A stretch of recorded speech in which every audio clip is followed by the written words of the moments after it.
to our story, just to clarify, the area that is closed to the public is also dangerous because they're excavating there. And they have security issues that they need guides that have gone through their security training in order to take you, which Oren has, and I have not done. So they're not going to let me do that. Oren will hopefully be able to take you there. In any case, you will not be able to take tourists there. So it is really cool and interesting. It's just not very practical. You were able to take tourists to everything we've done right now.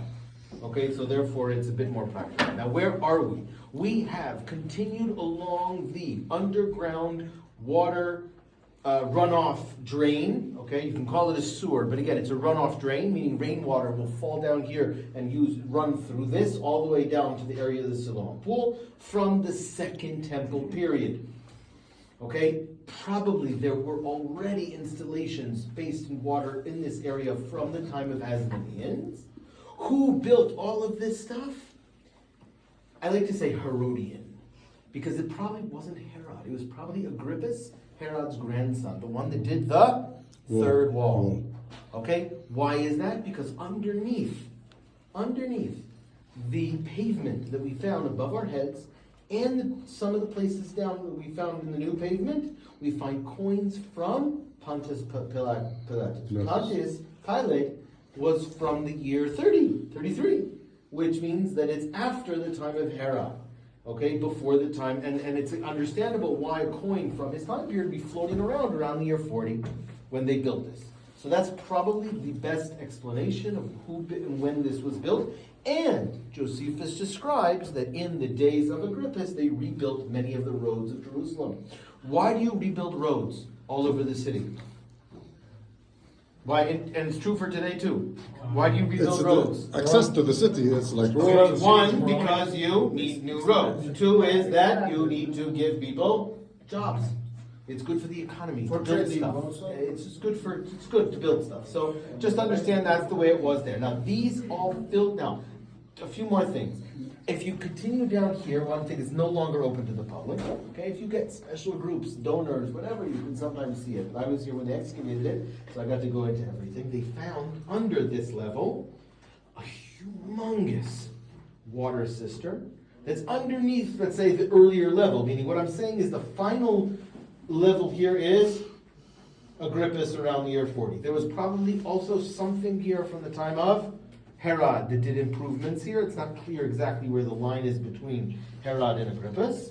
Underneath that, or involved with that, some of the rock carvings and wells would have been, let's say, from the time of the Hasmoneans. And underneath that is probably from the time of the First Temple period. And it's a large public water cistern. It's probably the only public structure we have from the First Temple period that's still complete. And that was found by Roni Reich and Eli Shukron already around the year 2000. Now, when you excavate, you may have seen some excavations, many of them are happening right now. We like to sift the dirt in order to find more things. Things that you see with your eyes, fine, but then you take sacks of dirt. Now, in most excavations, as I said, I excavated in Dorn and Tzipori and things like that, the director will say, okay, 10% of this I want you to excavate. Those buckets I want you to sift. Those buckets I want you to sift. Why? Because to sift every single bucket of dirt is excessive, it's unnecessary, and it's a question of ratios or whatever.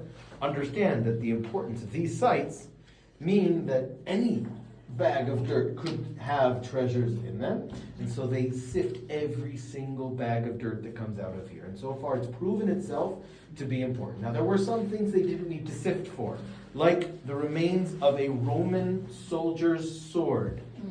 Okay, this was a sword in the year 70, but it was an old issue. They had like a classic sword. Who uses classic swords, by the way? Either people that get faulty. No. What I'm saying is that in the Roman army, who would have like a sword that's 100 years The legion. Think about it. There are two types of people. Either the lowest class of soldier, who's getting like the third rate, or, ironically, the highest, who have like the old, like a classic pistol in their, like from World War I in their back pocket. That's a sign. They used to, the Roman legionnaires had the Greek breastplates as their armor. So it's just one of those cool things. So this is a soldier that had an old issue a sword that was found almost complete. Again, complete that you find it 2,000 years later. Another thing they found here, this is not in gold, but it was in the entrance, I want to show it to you, this gold bead, do you see the one on top? Right over here, okay, it's a gold bead that actually makes noise, there's a little, it's a bell. Why was this so exciting to find a gold bell over here? We're at the foot of Temple Mount. On the tassels of the high priest clothing were tassels that were made out of a fabric shape of a budding pomegranate and a bell, which was gold. And so when they found it, they said this very well could be part of the high priest's garments. Here. So we're not 100% sure, but it's a very likely, and there are a few other things that also indicate that it had to do with the temple. They found a number of other boule and stamp seals that had to do with the temple. They found pottery that had all kinds of signias that had to do with the things that we're going to see more in the new museum that they opened up here. Now, there's a new museum that you can walk through on your own and watch the movies. Okay, you don't need a course to watch movies in. We'll might go in the end just to get some fresh air. I'm going to do as much as I can outside, and then whichever time we have left, we'll go into the museum, and that'll be our review, finishing up, and then we go. Okay, any questions about what we've done up until now? No. Good. Now we're going to go out. Now, for most of your group, again, what practically? Yeah. Okay, so we have to leave. Let me